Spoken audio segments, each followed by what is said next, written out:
Hello guys and welcome to my page. My name is Blanche Shinyokikin, as you all know, and I'm a teacher by profession.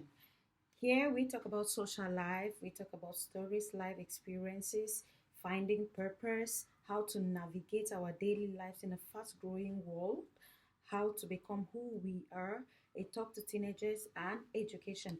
Please share, like, subscribe and click the notification bell so that whenever I upload a new video, you will get the notification. On today's topic, I am bringing to you a talk titled Identity, Acceptance, and Finding Where You Fit. Identity, acceptance, and finding where you fit. Now, why did I bring this topic? I chose this topic because growing up, I had a lot of difficulties fitting in. I had a lot of difficulties knowing who I am, who I was, choosing my cycle of friends, what I what I was standing for, and it was so difficult for me because I kept on trying to be someone else. I kept on trying to fit into cycles that I wasn't meant to be there. I kept on trying to find myself, like finding a balance between my identity, being acceptance, and belonging. So I thought it wise to bring it to others because some other people might face the same problem. We don't know. Please share so that other people can learn. Okay, and here I have some few notes. I love writing and I love putting down notes. So I'm going to be reading some few things. Okay.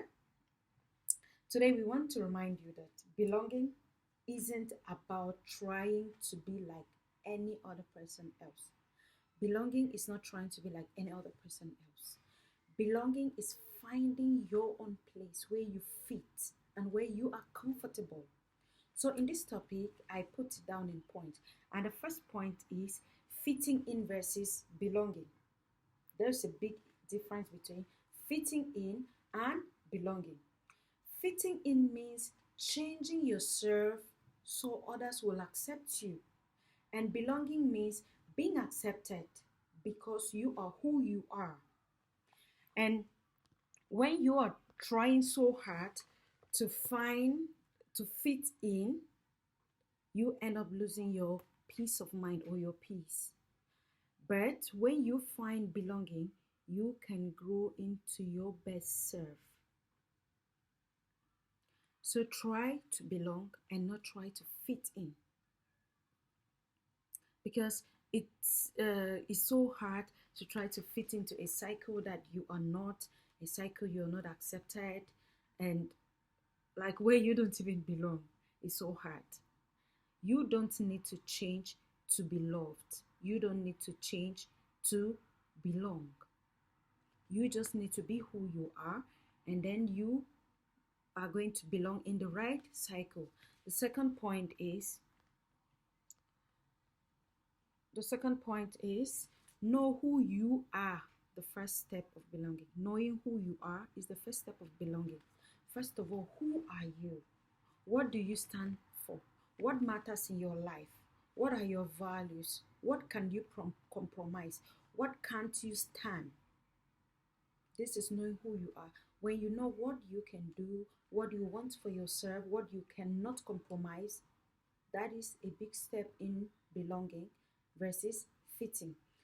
People might not always understand you, which is very normal and fair, and that's okay. It's very okay. People might always judge you. Like people might always say you are this, you're that, you're so proud, you are pompous, you don't want to belong, you feel like you're on top of the ball or all of that. But it's okay because people will always judge you. But once you find where you belong, you don't need to take those things to heart. Whenever they say, oh, you're proud, you're this, you smile and say, yes, because I know who I am.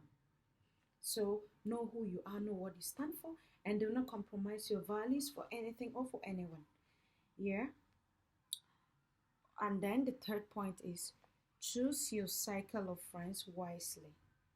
You have to choose your cycle of friends wisely. Your friends are likely mirrors. They say, show me your friend and I'll tell you who you are. Your friends reflect your pattern of thoughts, your pattern of behavior, your pattern of life, or your social life. So choose your friends wisely. It's advisable to choose like-minded people, people who think like you, have similarities in your thoughts, in your ways of doing things. It is your companionship. It makes you feel belonging. You don't have to change for anything. But if you choose friends that you're always two parallel lines, you're going this way, they're going this way, you're always going to have problems because you will be trying to fit into that cycle. So choose friends that you have some compatibilities, might be mental compatibility, social life, yeah, educational wise, and why not financial wise, yeah. So true belonging comes from people who respect your differences, celebrate your wins, and stand by you in low. It's better to have the real friends than 30 fake friends. It's better to have one real friend, two or three, than have 30 fake friends. So today's topic is just that you should try to belong and not try to fit in. It's so difficult to fit in. It's so difficult trying to fit into a place where you are not. But with belonging, you are accepted with the way you are, how you are, and by being in a gathering where you belong, you may change some things that you see that do not sit well with others, and you can change them not like you are forced to, but because you see that those are the right things to do. Yeah, so that is that for today. And watch out for part two. I am going to bring part two of this talk. Please like, share, subscribe, hit the notification button so that when I upload a video, you will get the notification. Thank you so much. And drop your thoughts in the comment section and what you would want me to talk about. Watch out for part two. Thank you and bye.